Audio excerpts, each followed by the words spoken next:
Kembali bersama kami dalam IDX First Session Closing. Mendapat kritikan dari IMF soal kebijakan moneter, Gubernur BI menegaskan bahwa Indonesia memiliki cara tersendiri untuk mengendalikan inflasi dengan mengatur kebijakan moneter. Gubernur BI menyebut bauran kebijakan yang dilaksanakan oleh Bank Indonesia mungkin tidak sesuai dengan kebijakan bank sentral lain atau rekomendasi IMF. Gubernur Bank Indonesia Peri Warjio mengungkapkan bahwa Dana Moneter Internasional atau IMF mengkritisi cara kerja kebijakan moneter Indonesia.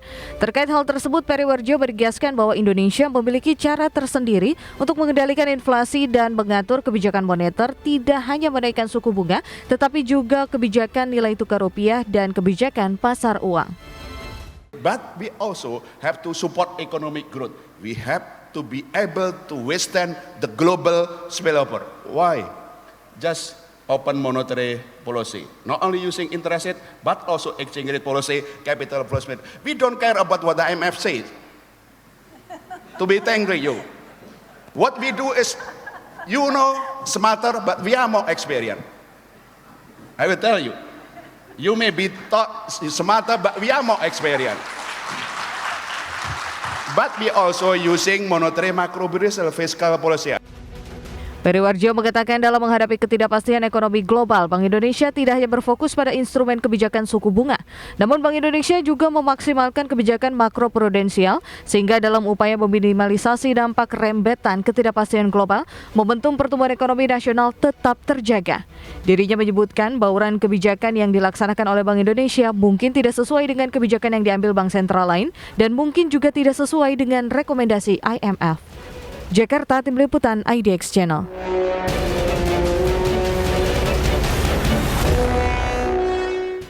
Ya pemirsa, kali ini kita akan coba ulas kembali datangnya kritikan dari IMF dan tema kita hari ini yakni lagi-lagi IMF kritik Indonesia. Ya tadi seperti yang sudah Anda saksikan bersama pemirsa, tanggapan dari Bank Indonesia.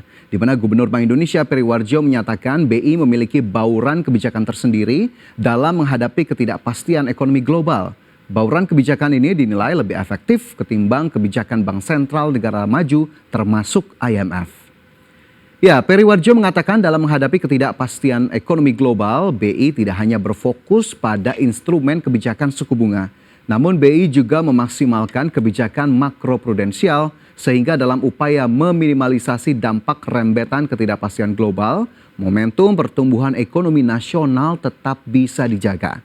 Ya, Peri mengakui kebijakan yang berfokus pada instrumen suku bunga memang dapat merespons dampak ketidakpastian global seperti tingkat inflasi. Akan tetapi langkah tersebut dinilai akan memakan waktu lama dan berpotensi berdampak terhadap perekonomian negara. Oleh karena itu, BI menyatakan akan tetap berfokus pada kebijakan yang mencakup pada aspek pengendalian inflasi, stabilitas nilai tukar, serta tetap mendukung pertumbuhan ekonomi nasional. Ya, selain mengandalkan kebijakan makroprudensial, BI juga akan terus berkoordinasi dengan Kementerian Keuangan untuk melengkapi kebijakan fiskal. Ya, ini memang menjadi cara tersendiri bagi Bank Indonesia. Sementara itu pemirsa, bukan kali ini saja IMF mengkritik Indonesia. Belum lama ini IMF juga menyampaikan kritikannya terhadap kebijakan hilirisasi Indonesia yang langsung ditanggapi secara tegas oleh pemerintah. Dan untuk lebih jelas, berikut informasi selengkapnya. Pemerintah Indonesia secara tegas menolak rekomendasi yang diberikan IMF soal penghapusan kebijakan hilirisasi tambang khususnya nikel. Menteri Investasi Bahlil Lahadalia pun meminta IMF untuk tidak mencampuri urusan pemerintah Indonesia terkait hilirisasi. Dirinya menyebut pernyataan IMF yang menyatakan kebijakan hilirisasi akan merugikan Indonesia sangat keliru. Saran saya, ditulis baik-baik ya, dia mendiagnosa aja kepada negara-negara yang hari ini lagi susah. Ya, dia nggak usahlah campur-campur ngurus Indonesia. Indonesia ini dia mengakui bahwa pertumbuhan ekonomi udah baik. Dia mengakui neraca perdagangan kita udah baik. Kenapa dia mau bilang ini standar ganda nih menurut saya? Ada apa di balik ini? Jadi menurut saya apa yang dilakukan oleh pemerintah kita sekarang itu sudah dalam jalan yang benar. Bahlil Lahadalia menilai ada standar ganda dalam laporan IMF. Pasalnya IMF mengapresiasi laju pertumbuhan ekonomi Indonesia sekaligus inflasi yang terkendali. Indonesia juga diapresiasi karena berhasil mencatatkan surplus perdagangan hingga saat ini. Namun di sisi lain IMF meminta Indonesia untuk mempertimbangkan kebijakan penghapusan bertahap pembatasan ekspor nikel dan tidak memperluas pembatasan ke komoditas lainnya. Jakarta, Tim Liputan IDX Channel. Ya, kali ini kritikannya soal hilirisasi begitu yang belum lama ini memang cukup ramai dan juga hangat diperbincangkan. Dan terkait hal ini Menteri Keuangan Sri Mulyani menanggapi rekomendasi pencabutan secara bertahap larangan ekspor nikel yang disampaikan oleh IMF. Menurutnya IMF memiliki hak untuk menyampaikan rekomendasi. Akan tetapi ia menegaskan Indonesia pun memiliki kedaulatan untuk menentukan arah kebijakannya sendiri. Sri Mulyani memastikan rekomendasi tersebut tidak ada kaitan dengan pembiayaan dari IMF. Apalagi Indonesia sudah tidak memiliki utang dari lembaga keuangan internasional tersebut. Ya, sementara itu pemirsa, belum lama ini dikabarkan IMF meminta maaf kepada Indonesia terkait dukungan IMF terhadap aksi yang memprotes kebijakan penghentian ekspor nikel Indonesia. Deputi Bidang Koordinasi Investasi dan Pertambangan Kemenko Marves, Septian Haryoseto ini menjelaskan bahwa permintaan maaf yang dilayangkan oleh IMF ini langsung dilakukan oleh Managing Director IMF, Kristalina Georgieva, kepada Menteri Koordinator Bidang Maritim dan Investasi Luhut Binsar Panjaitan saat pertemuan di Amerika Serikat beberapa waktu lalu. Pada pertemuan tersebut, IMF juga disebut mengapresiasi program hilirisasi nikel Indonesia yang berkontribusi signifikan terhadap perekonomian dan stabilitas makro di Indonesia.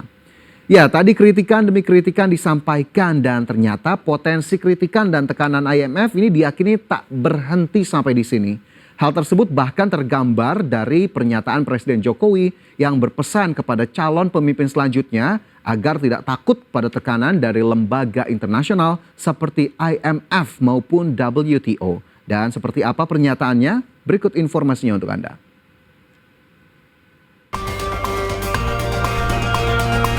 Presiden Joko Widodo meminta presiden selanjutnya pada 2024 melanjutkan program hilirisasi. Pasalnya Presiden Jokowi menilai hilirisasi berhasil meningkatkan pendapatan Indonesia secara signifikan. Jokowi menyebut Indonesia tidak akan menjadi negara maju jika terus-menerus mengekspor bahan mentah. Oleh karena itu, pemimpin kedepannya harus berani melanjutkan hilirisasi meski ditekan organisasi internasional seperti WTO dan IMF. Jadi sekali lagi, kalau hanya mengekspor bahan mentah saja, sampai kapanpun, sekali lagi saya ulang, sampai kapanpun negara ini tidak akan menjadi negara maju. Jadi kita harus berani, pemimpin ke depan harus berani melanjutkan itu. Meskipun resikonya digugat di WTO, ditekan dari IMF, mungkin ada negara lain yang nekan lagi. Jangan mundur. Jangan kemudian tidak berani melanjutkan, akan rugi besar kita. Karena kalau kita ingat dulu, Indonesia ini pernah booming minyak tahun 70-an, tapi kita tidak mendapatkan nilai tambah dari sana. Hilirisasi sumber daya alam dinilai berhasil memberikan nilai tambah bagi Indonesia. Presiden Jokowi mengungkapkan bahwa Indonesia berhasil mendapatkan lonjakan pendapatan dari hilirisasi nikel. Sebelum hilirisasi, pendapatan dari ekspor nikel masih berkisar 2,1 miliar US dollar atau sekitar 33 triliun rupiah. Dan begitu hilirisasi dilakukan, pendapatan negara melonjak menjadi 33,8 miliar US dollar atau 510 triliun rupiah. Jakarta, Tim Liputan IDX Channel. Ya, di tengah berbagai kritikan dari IMF, ternyata berdasarkan data, Indonesia menjadi negara yang memiliki produk domestik bruto paling besar di antara negara-negara di Asia Tenggara. Indonesia menempati posisi pertama yang memiliki PDB paling besar di ASEAN sebesar 1,32 triliun dolar Amerika pada tahun 2022 lalu. Posisi ini mengalahkan Thailand yang menduduki posisi kedua dengan PDB hanya setengah dari PDB Indonesia, di mana total PDB negeri Gajah Putih tersebut mencapai 536,16 miliar dolar Amerika. Adapun posisi ketiga ini ada Singapura dengan total PDB sebesar 466,79 miliar dolar Amerika. Ya, sementara itu Dana Moneter Internasional atau IMF terkait dengan ekonomi Indonesia ini memangkas proyeksi pertumbuhan ekonomi di tahun 2024. Hal ini sebagaimana diungkapkan dalam laporan World Economic Outlook edisi Juli 2023. Dalam laporan itu disebutkan pertumbuhan ekonomi Indonesia diproyeksikan mencapai 5% pada 2024. Angka proyeksi itu lebih rendah 0,1% dari proyeksi IMF sebelumnya yakni sebesar 5,1%. Adapun IMF tidak merinci alasan pemangkasan proyeksi pertumbuhan ekonomi Indonesia tersebut. Namun penyesuaian proyeksi Indonesia ini selaras dengan proyeksi pertumbuhan negara berkembang yang juga dipangkas oleh IMF. Di mana pertumbuhan ekonomi negara-negara berkembang ini diprediksi mencapai 4,1% pada tahun 2024 mendatang. Proyeksi ini juga ternyata lebih rendah 0,1% dari proyeksi IMF sebelumnya yakni sebesar 4,2%. Kepala Ekonom IMF Pierre-Olivier Gourinchas mengatakan perlambatan pertumbuhan ekonomi akan dirasakan oleh negara yang bergantung terhadap komoditas.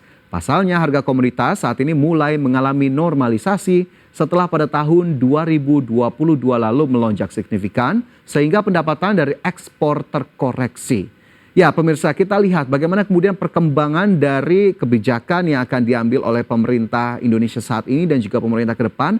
Apakah kemudian akan kembali mengundang kritikan, dan kita harapkan kritikan yang ada juga meskipun kita juga punya hak untuk menjawab kritikan tersebut, tapi layaknya kita juga tetap mengintrospeksi apakah kemudian kebijakan-kebijakan yang sudah diambil oleh pemerintah Indonesia sudah cukup tepat dan bagaimana realisasinya di lapangan, itu yang harus kita kawal bersama.